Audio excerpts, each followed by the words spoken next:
Hello again, I'm Larissa Zimmerman, Virgin of Politics, your money mistress. And I realise my first video probably didn't give you some of the meat that you wanted. So, quick bio. Grew up in southwest Sydney, where I currently sit now looking out my window.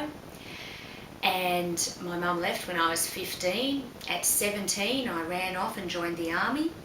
Graduated from the Australian Defence Force Academy and Duntroon to become an army officer, where I learned to lead by example, listen to the troops on the ground, manage resources, millions of dollars, equipment and people, most importantly, and I learned the term bohica, bend over, here it comes again, which is pretty much what this political farcical is all about, really, isn't it?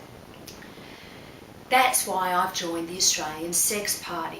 It's about personal freedoms and having a voice in the Senate for those equal rights that perhaps have been forgotten.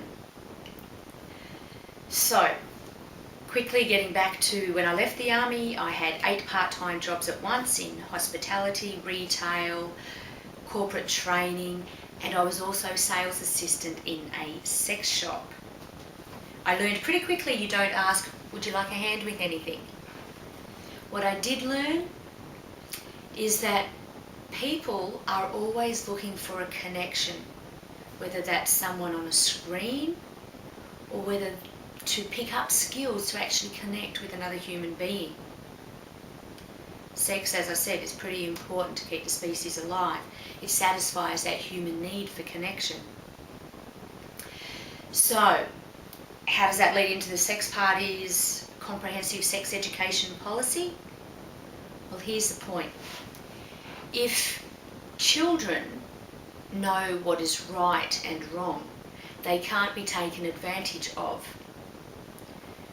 Also, they're not ashamed of their bodies, and they don't have to taunt others or flaunt themselves in order to get attention. We will have our children growing into responsible, respecting adults. That's how I see it, and that's how I've experienced it. I did get the question, by teaching children about communication, relationships and sex very early in the piece, won't that deprive them of a childhood? Not from my experience. However, what I'll tell you is that my parents' fighting probably caused me to grow up quicker than their public displays of affection. So moving on, I joined the Australian Federal Police, and yes, I told them of my dominatrix days, another part-time job. If you have nothing to hide, you can't be blackmailed and you have nothing to fear. So, during that time, I received the call that would change the way I view the world.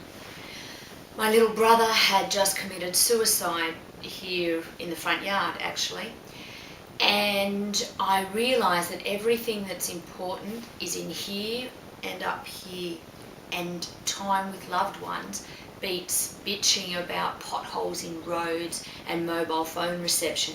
People, we still have landlines. As I say, in 100 years it won't matter what clothes you wore, what car you drove, what house you lived in or how much money you made. All that matters in 100 years is the lives that you can touch because of the legacy that you've been able to leave behind. So how else does this relate to Sex Party's policies? Decriminalisation of drugs. Instead of going into the criminal system, putting those people into the health system. We're not saying legalise, we're saying decriminalise. So you need to look at that distinction. It's kind of like getting a speeding fine.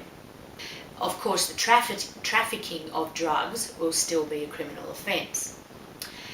And I must admit, I was a little bit hesitant about that policy until I looked into Portugal's benefits since decriminalising in 2001. Obviously, as you've already heard throughout the media, I'm sure, about the royal commission that we want to convene into child sex abuse, into the religious sector and the sex industry. We're very happy to do that. As I said, if you have nothing to hide, you have nothing to fear. Oh, I'll stop ranting in a moment, but one last point is my leading by example. Mental, physical and financial fitness. While I haven't lived at home since I was 17, I also haven't bought a television, so don't hold that against me. I have the internet, I have TVs at friends' places I can watch, and I did on army bases. But what I've done is I've filled my mind with information. And these 72 books are just some of the books I've read. What does this mean? It means that I think I'm well equipped from my personal experiences, my knowledge, to at least be one of the senators for New South Wales, representing your personal freedoms and your personal rights. Thank you. Look forward to speaking with you again. Authorised by Robert Swan, 10 Ipswich Street, Fyshwick.